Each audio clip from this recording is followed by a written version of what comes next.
Red lights painted the corridors in waves of crimson panic. Daniel Reed pressed his back against the cold metal wall as alien cadets rushed past him in every direction. Some had too many legs. Others floated on anti-gravity fields. A few moved in ways that hurt to look at directly. They all shared the same expression, though. The universal language of terror stretched across a dozen different face structures. Daniel had only arrived at Galactic Defense Academy 3 days ago. Earth's first participant in the program.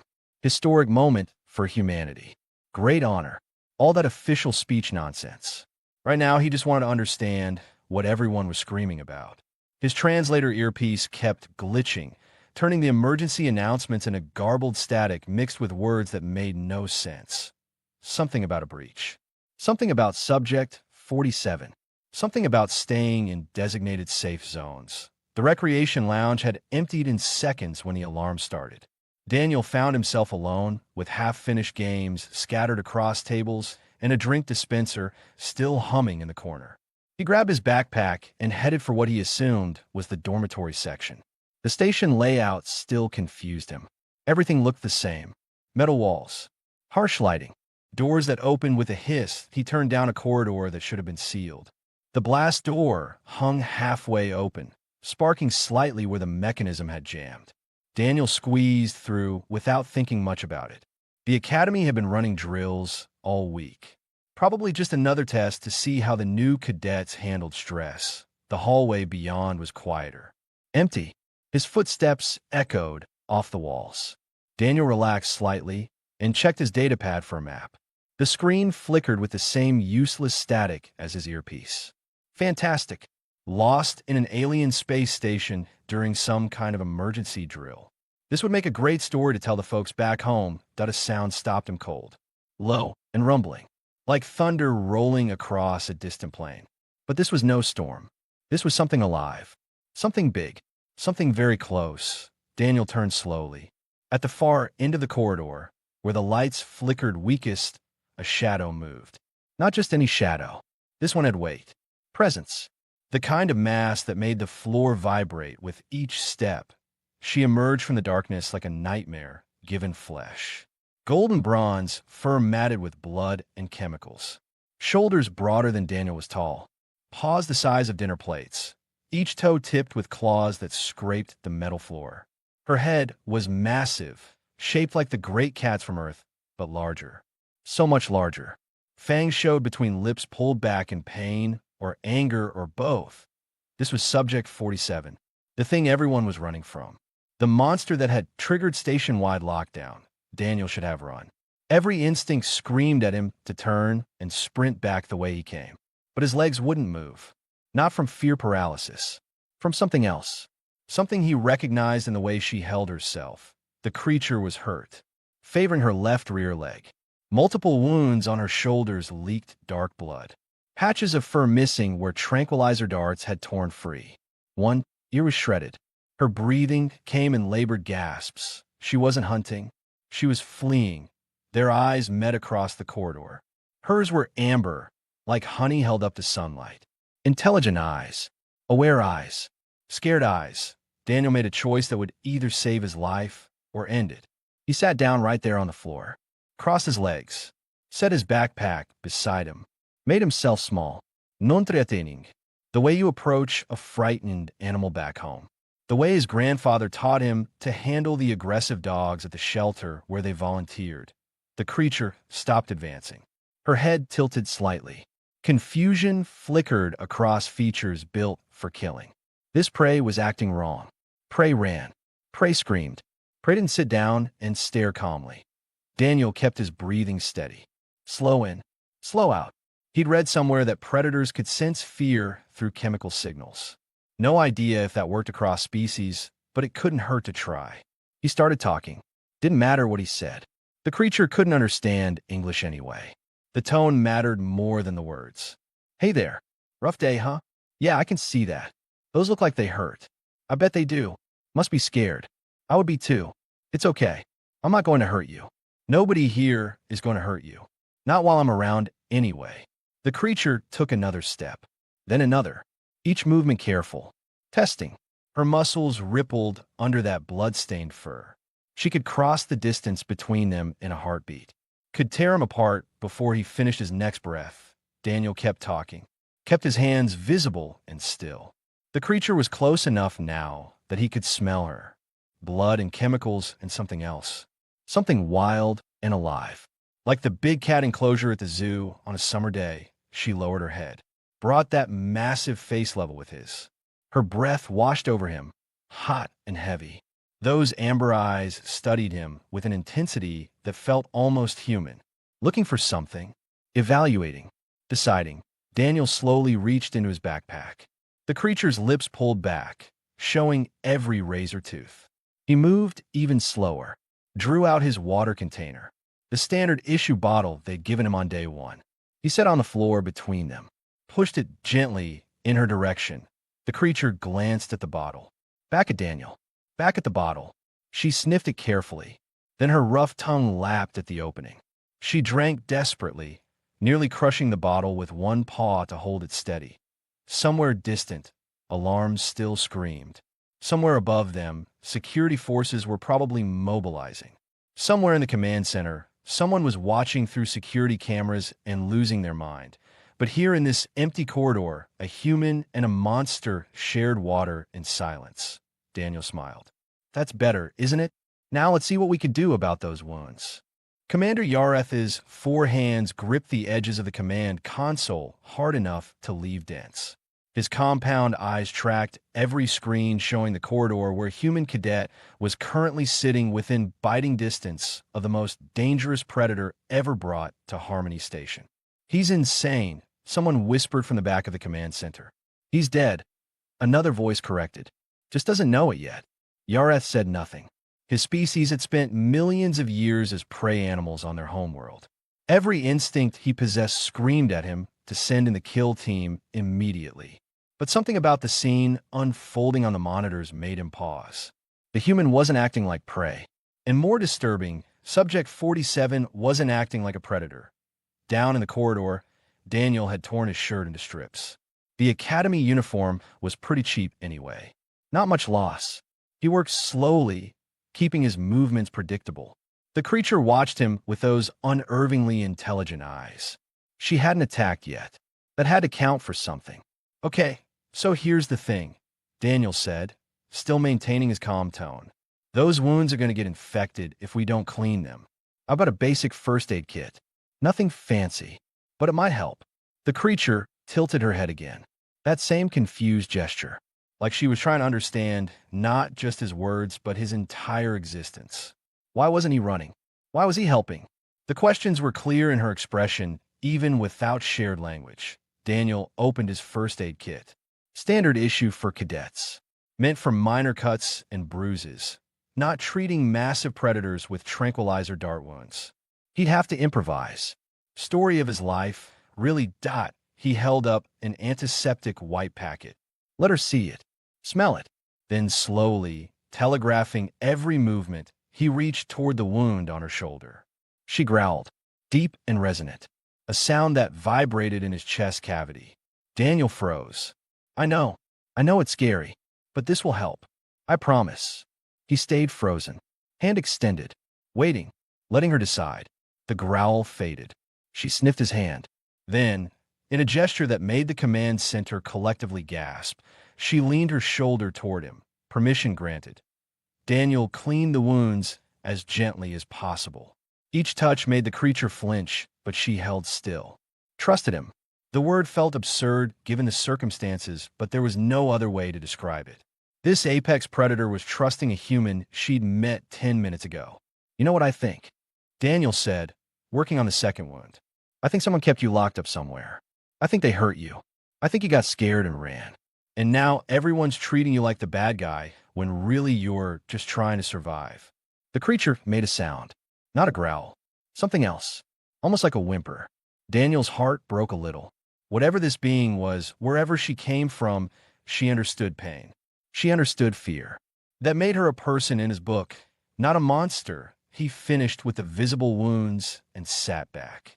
The creature studied him for a long moment. Then she did something that made absolutely no sense from a predator behavior standpoint. She lay down, right there on the cold metal floor, stretched out to her full impressive length. And she looked at him with an expression that clearly said, "Well, aren't you going to continue?" Daniel laughed. Couldn't help it. The sound startled them both. But then the creature made a noise that might have been her version of amusement. A deep rumbling purr that made the floor vibrate. "You're something else, you know that." Daniel moved closer. The creature's tail swished once. Not aggressive. More like a cat back home, showing contentment. He'd grown up with cats. Big, small, and everything in between. His mom ran a rescue. He'd seen every type of feline behavior imaginable. This creature, whatever species she belonged to, had the same basic body language, the same needs, the same desire for connection. Daniel found himself scratching behind her ears. The creature's eyes closed. That purring sound grew louder. He worked his way down her neck, along her spine, finding the spots that made her lean into his touch. Years of experience with Earth's cats translated across light years of evolution that in the command center. Dr. Nilera leaned forward. She was the station's xenopsychologist. A threen, which meant her people had evolved from pack hunters. She understood predator behavior better than most of the staff. "Commander," she said quietly, "I believe we're witnessing something unprecedented. We're witnessing a cadet about to die," Yareth replied, though his voice lacked conviction. "No, we're witnessing first contact between predator species. Look at the human's body language. He's not afraid. He's communicating. And she's responding." Another officer spoke up. "The human must be using some kind of technology. Pheromones. Chemical manipulation." Dr. Nilera shook her head. "Humans don't have that technology. This is something else. Something we've never seen, because most species in the galaxy evolve as prey. We flee from predators. We contain them. We fear them. But humans evolved alongside predators. They learned to coexist." "That's impossible," someone said. "Then explain what you're watching." No one could. Down in the corridor, Daniel had progressed to rubbing the creature's belly. She'd rolled onto her side, exposing her most vulnerable area. Complete trust. He could feel old scars under the fur. Evidence of a hard life. Evidence of suffering. "Someone hurt you bad, didn't they?" Daniel said softly. "Someone took you from your home, kept you locked up, treated you like a thing instead of a person. I'm sorry. I'm really sorry that happened to you." The creature opened one eye, looked at him, and in that look Daniel saw understanding. She knew he got it, knew he saw her as more than a monster. "My name's Daniel," he said. "Don't suppose you can tell me yours?" The creature made a sound, complex and multi-toned, impossible for human vocal cords to reproduce. But it was definitely a name. Her name. "Okay, I can't pronounce that. How about I call you Sereth?" "That work." Another purr, louder this time. Daniel took that as a yes. "Sereth it is then." 3 hours into the lockdown, Daniel's legs had gone numb. Sereth's head rested in his lap, her breathing deep and even. She'd finally fallen asleep, exhausted from pain and fear and whatever hell she'd escaped from. He didn't dare move. Didn't want to wake her. Besides, where would he go? The blast doors were sealed and armed security waited on the other side. His datapad had finally stopped glitching. The translator working properly now. He'd managed to access the station database using his cadet credentials. Probably wasn't supposed to be able to do that, but the Academy's security protocols were clearly more concerned with keeping Sereth contained than keeping students out of files. What he found made his blood boil. Subject 47. Designation only, no real name listed. Species, Ravashi from Char Prime. Classification, Apex Predator, Extreme Danger. Captured 3 years ago under Galactic Wildlife Protection Act.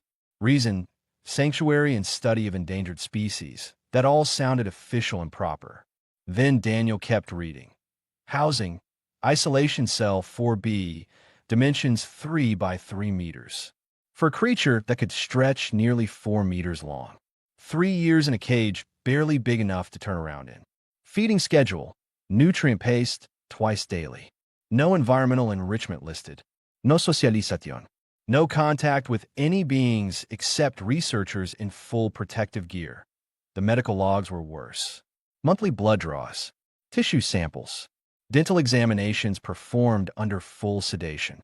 Tests for aggression response, pain tolerance, fear conditioning. That last one made Daniel's stomach turn.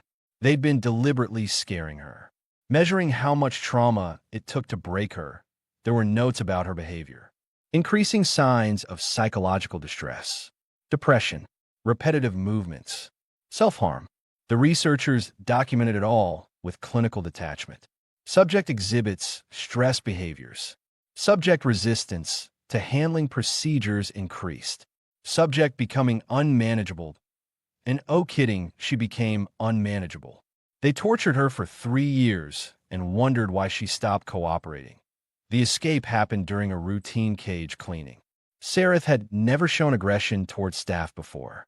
Then today, when they opened the door, she'd exploded outward, knocked 2 guards unconscious, destroyed 3 security drones, made it halfway across the station before they sealed the sections and trapped her in this corridor. With him, Daniel looked down at the sleeping predator using his lap as a pillow. This wasn't a monster. This was a person who'd been pushed past her breaking point. A person who'd lost everything and was fighting to survive the only way she knew how. His communicator crackled. He'd forgotten he even had it. The voice that came through was stiff, formal, probably some high-ranking officer prepared to order him around. Cadet Reed, this is Station Director Home. You need to evacuate that corridor immediately. We're authorized to use lethal force on Subject 47. Daniel's hand moved to the communicator before his brain caught up with his mouth. No, silence. Long enough that he thought the connection died.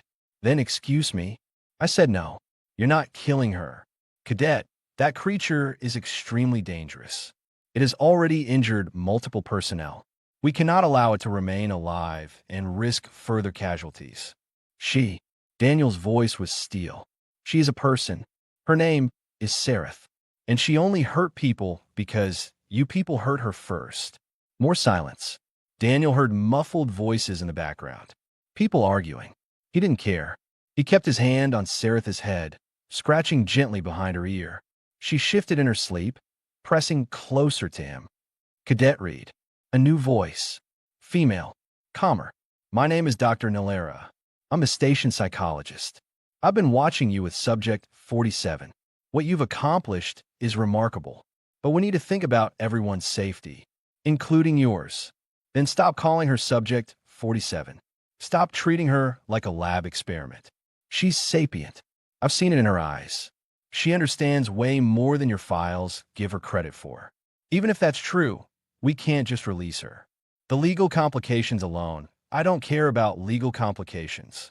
Daniel surprised himself with the anger in his voice. I care that you people kidnapped her from her home, locked her in a cage for 3 years, ran experiments on her like she was property. Then when she finally fought back, you decided the easiest solution was to kill her. It's not that simple. Yeah, actually it is. You screwed up.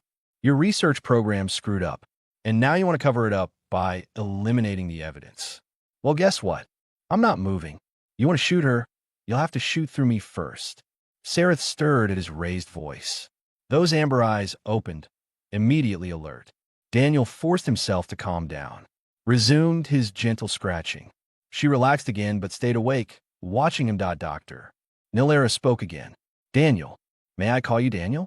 I understand you're angry. You have every right to be. The treatment Subject 47 received was unacceptable. I've been filing complaints about the research wing for months. But threatening to die for a creature you met a few hours ago isn't rational. Rational? Daniel laughed without humor. Doc, I'm from Earth. We're the planet where people run into burning buildings to save dogs.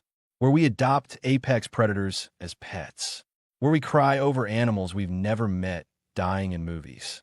Dying to protect someone who can't protect themselves? That's the most human thing possible. He's right. A new voice joined the channel. Older. Male. This is Ambassador Chun, representing Earth in the Galactic Defense Coalition. Cadet Reed's behavior, while unorthodox, aligns with core human values.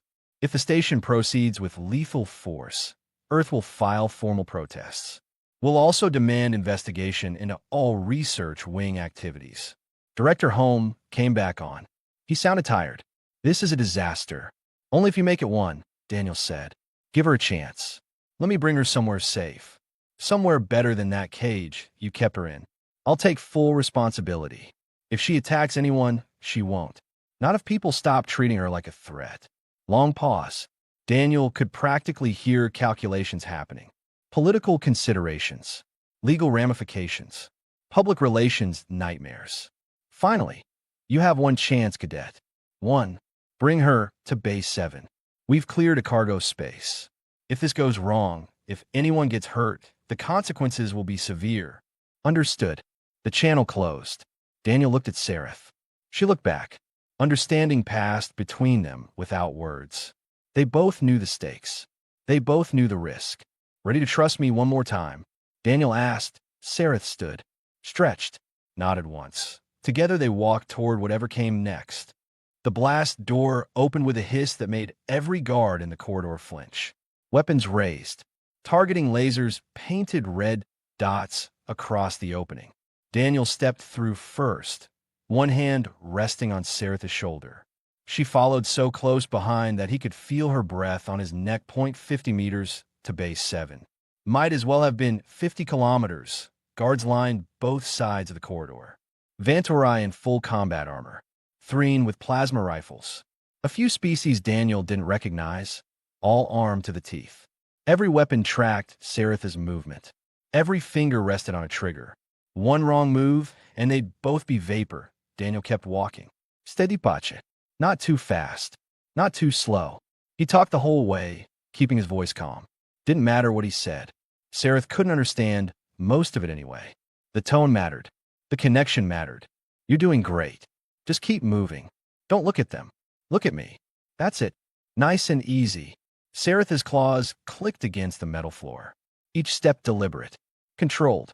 Her muscles were tense under his hand, but she held herself together. Showed more restraint than half the guards who looked ready to panic fire at any moment. Halfway down the corridor, a young Vantorai guard shifted his stance. His plasma rifle swung slightly toward them. Sareth's lips pulled back, showing teeth. A warning, not an attack, just a reminder that she could defend herself if needed. The guard's finger tightened on the trigger. Stand down. Commander Yareth's voice barked over the speakers. All personnel, stand down. Nobody fires unless I give the order. The guard lowered his weapon. Barely. Daniel kept walking. His heart hammered, but he didn't let it show. Couldn't let it show. Fear was contagious. If he panicked, Sareth would panic. If Sareth panicked, people would die. They passed rows of windows where other cadets watched. Some pressed their faces against the glass. Others kept their distance, ready to run. Daniel recognized a few from his orientation group. They'd seemed friendly enough before. Now, they looked at him like he'd grown a second head. Or maybe like he was already dead. Almost there, Daniel said. Base 7 was visible now. The door stood open. Inside, he could see the space they prepared. Much larger than the corridor. Not ideal, but better than that cage. Just a bit further. Sareth made a low sound. Not quite a growl. More like she was asking a question. Daniel glanced at her. Those amber eyes met his. Trust and uncertainty mixed together. I know you're scared. But I promise it'll be okay. I won't let them hurt you again. Empty promise, maybe. He was one human cadet with exactly zero authority and even less experience. But sometimes all you could offer was your word and hope it meant something. They reached Base 7. Daniel stepped inside. Sareth hesitated at the threshold. Every instinct probably screamed trap. Enclosed space. Unknown territory. No escape route. All the hallmarks of danger. Daniel turned to face her. Put himself between her and the guards. Hey, look at me. Right here. You've trusted me this far. Trust me a little longer. Sareth stared at him. At the space beyond. At the guards still holding weapons. Decision time. Fight or flight or faith. She stepped inside. The door sealed immediately. Magnetic locks engaged with a heavy clunk. They were contained. Safe. Trapped. Depending on your perspective. Daniel let out a breath he didn't know he'd been holding. Sareth shook herself, like a wet dog throwing off water. Then she started exploring the space. Sniffing corners. Testing walls with her paws. searching for exits that didn't exist. The bay was meant for cargo, not living beings. But someone had tried to make it comfortable. Padded flooring in one corner. A water dispenser attached to the wall. Food containers stacked nearby. Even some kind of scratching post, though it looked comically small compared to Sereth's size. IT was still a prison. Bigger than before. Nicer than before. But still a cage. Sereth seemed to realize this at the same moment. She stopped exploring. Sat down in the middle of the floor. Her tail wrapped around her body. Every line of her posture screamed defeat. Daniel sat beside her. Didn't say anything. Sometimes there was nothing to say. Sometimes you just had to be present. That a screen flickered to life on the wall. Director Holm appeared, looking like he'd aged 10 years in the last 4 hours. Cadet read. The board will convene tomorrow to determine next steps. For now, you're confined to Base 7 with Subject 47. Her name is Sereth. With Sereth, Holm corrected himself, though he looked pained doing it. Food will be delivered. Medical staff will check on you both. Try to rest. The screen went dark. Daniel leaned back against Sereth's side. She was warm, solid, real. 3 hours ago, he didn't know she existed. Now he'd risked everything for her. Funny how life worked. I'm sorry, he said quietly. I know this isn't freedom, but it's better than before. And I'm going to make sure it gets even better. Somehow, Sereth turned her head, looked at him with those two intelligent eyes. Then she did something that made Daniel's chest tighten. She gently headbutted him, the way cats did when they were showing affection. The way his old tabby used to do when Daniel came home from school. Universal language. Gratitude without words. Daniel wrapped his arms around her neck, buried his face in her fur. She smelled like blood and chemicals and fear. But underneath all that was something else. Something wild and alive and worth fighting for. We're going to get through this, he whispered. Both of us. Together. Outside Base 7, Commander Yareth watched the monitors. Dr. Nilera stood beside him, taking notes on her datapad. What do you think? Yareth asked. I think that human just rewrote our understanding of predator behavior. Is that a good thing? Dr. Nilera smiled. Ask me tomorrow, after we see if they both survive the night. But in Base 7, Daniel and Sereth had already fallen asleep. Her body curled protectively around his smaller form. His hand resting on her paw. Two predators from different worlds finding safety in each other. The galaxy was about to learn something new about Earth's strangest export. Humans didn't just survive alongside predators. They befriended them. And that changed everything. The disciplinary board consisted of 7 members representing different species and departments. They sat in a semicircle, elevated above where Daniel stood. Classic intimidation setup. He'd seen enough movies to recognize the power play. Daniel wore his cadet uniform, freshly cleaned. No bloodstains. No tears. Looking as professional as possible when you were facing possible expulsion for befriending a creature everyone else considered deadly. Sereth was confined to Base 7 during the hearing. Daniel hated leaving her alone, but didn't have a choice. She'd pressed her face against the observation window when he left. Made that questioning sound again. He'd promised to come back. Hoped he could keep that promise. Cadet Daniel Reed. Director Holm spoke first. He looked even worse than yesterday. Probably hadn't slept. You stand accused of violating lockdown protocols, disobeying direct orders, and endangering station personnel. How do you plead? Guilty to the first 2. Not guilty to the last one. Murmurs around the room. One board member, a threen with silver scales, leaned forward. You don't believe you endangered anyone? No, ma'am. Sereth never attacked anyone who wasn't actively trying to hurt her. She was defending herself. That's not the same as being dangerous. She injured guards, destroyed property, after being tortured for 3 years. I read the files. What happened to her was illegal under your own Galactic Wildlife Protection Act. The research wing violated every protocol. Sereth was the victim, not the criminal. More murmurs. Louder this time. Director Holm raised a hand for silence. The research wing is under separate investigation. We're here to discuss your actions. My actions saved lives. Daniel kept his voice level, respectful but firm. If I hadn't intervened, you would have killed Sereth. then the truth about the research wing would have died with her. Instead, she's alive. Nobody else got hurt. And now we can actually fix the problems instead of covering them up. A Vantori board member spoke up. His voice carried multiple harmonics. Made Daniel's teeth ache. You risked your life for a creature you just met. That shows poor judgment. Respectfully, sir, it shows human judgment. We don't abandon people just because they're different. We don't kill beings just because they scare us. That's not weakness. That's civilization. Pretty speech. The Threen again. But you're asking us to believe you had noble intentions. Maybe you just wanted attention. To be the hero. Daniel felt anger flare, but pushed it down. You watched the footage. Does it look like I wanted attention? I sat on a floor for 3 hours, treating wounds and talking to someone who couldn't understand me. I did it because it was right. Because Sareth needed help and nobody else was offering. Dr. Nalera entered the room, carrying a data pad. She wasn't on the board, but had been called as an expert witness. If I may address the board? Holm nodded.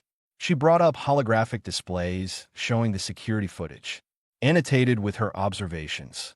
I've studied this interaction extensively. What Cadet Reed accomplished should be impossible according to our understanding of predator behavior. He recognized patterns we've never documented. He used techniques we don't teach. And he achieved results that our entire security force with advanced weapons couldn't match. Because he's human, someone muttered. Exactly because he's human. Dr. Nilera enlarged a frame, showing Daniel scratching Sareth's ears. Earth is unique in the galaxy. Most species evolved as prey or without significant predator presence. Humans avulva aluncida apax predatos. They didn't just survive. They learned to coexist, to cooperate. Some even domesticated predators as companions. That's different.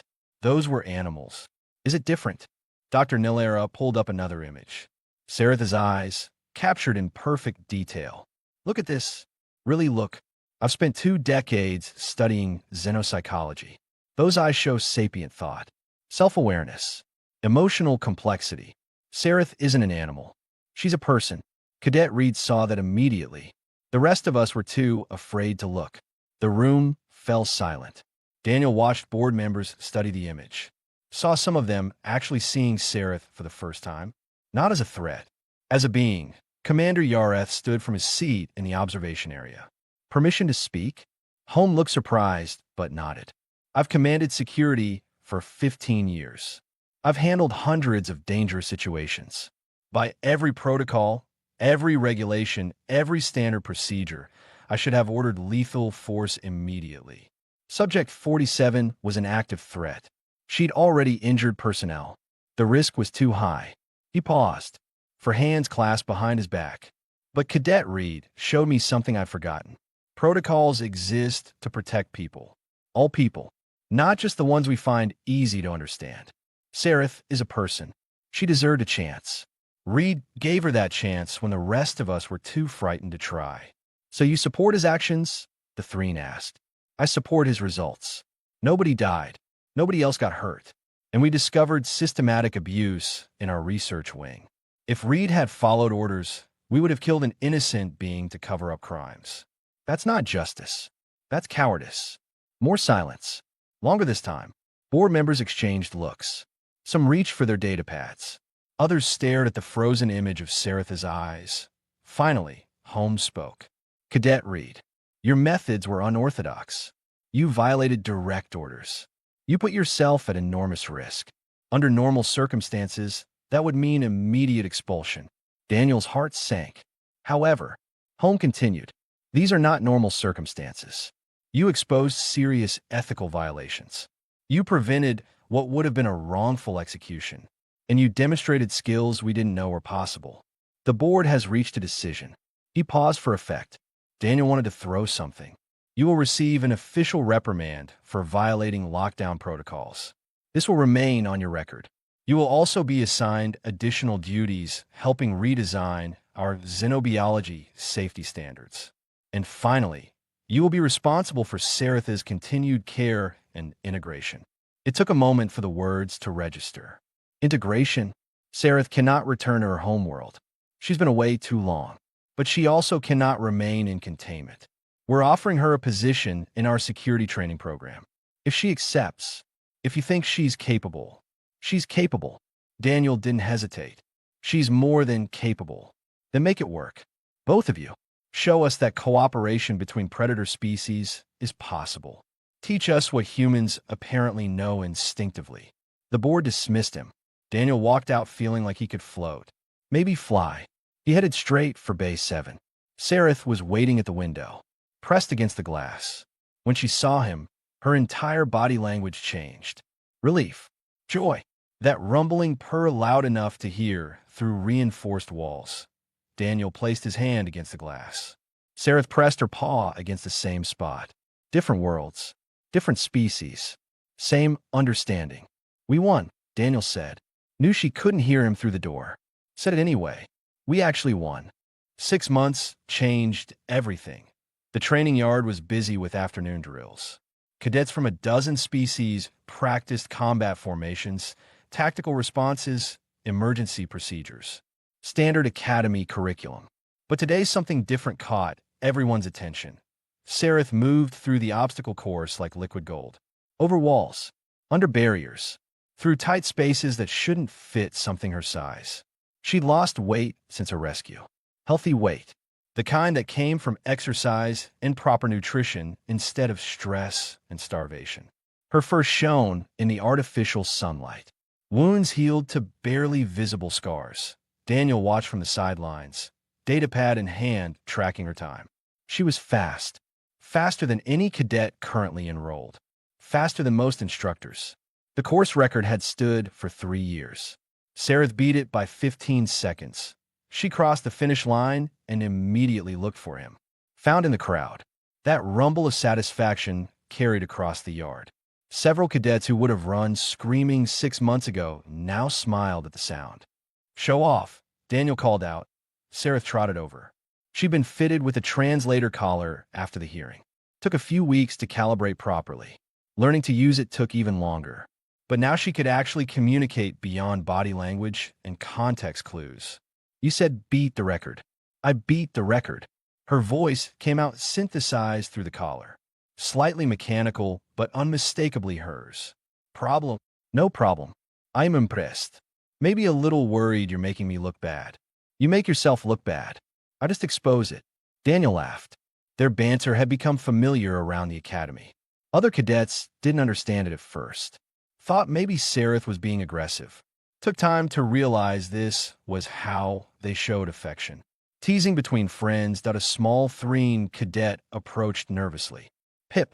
She'd been the second person after Daniel to actually talk to Sarith instead of just staring. Now, they were study partners. Sort of. Pip helped Sarith with galactic law. Sarith helped Pip with physical training. That was amazing, Pip said, her translator rendering the high-pitched chirps into standard language. How did you take that corner so fast? Physics. Sarith lowered herself so they were at eye level. She'd learned that small beings found it less intimidating. Use momentum. Don't fight it. Let your body flow with the movement. Can you show me? After class. We'll practice. Pip bounced with excitement. Literally.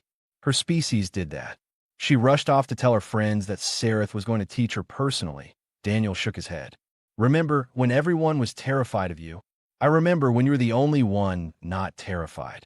Sarith's tail swished. Content. Strange how much changes. It really was strange. The research wing had been completely shut down after the investigation. 3 directors faced criminal charges. New protocols were established for all xenobiology programs across the galaxy. Sarith's case became the standard example of what not to do. More importantly, it opened conversations about how the galaxy treated predator species. Turned out Sarith wasn't the only one facing prejudice. Just the most dramatic case. Now there were support groups, advocacy organizations, legal protections that didn't exist before Commander Yareth approached. He'd become something like a mentor to both of them. Funny how facing death together built relationships. Good run, Sarith. Daniel, you're both wanted in Base 7. They exchanged glances. Base 7 had been converted into their quarters. Larger than standard cadet housing. Modified for Sarith's needs. It was home now. But being summoned there by name usually meant something official. They arrived to find Dr. Nilera waiting with two other beings. One wore coalition diplomatic insignia. The other had Ravashi features.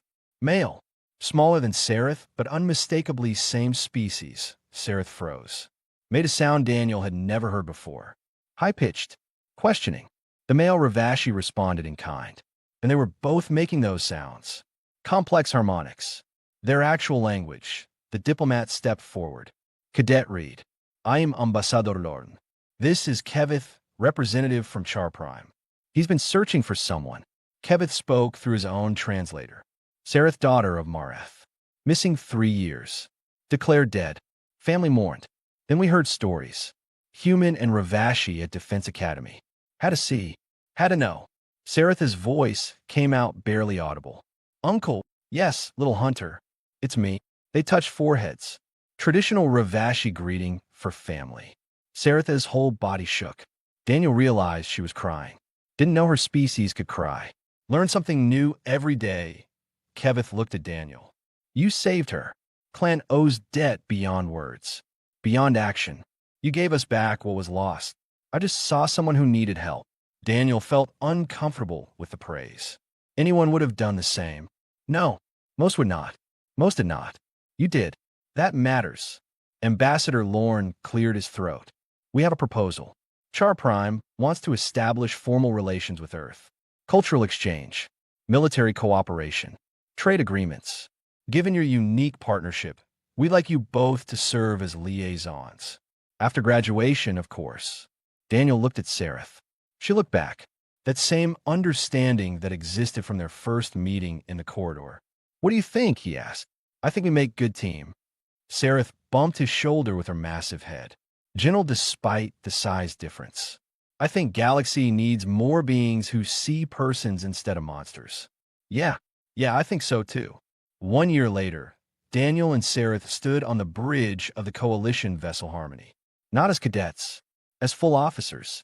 First human-Ravashi partnership in galactic history. First of many, if their mission succeeded. They were heading for a colony world.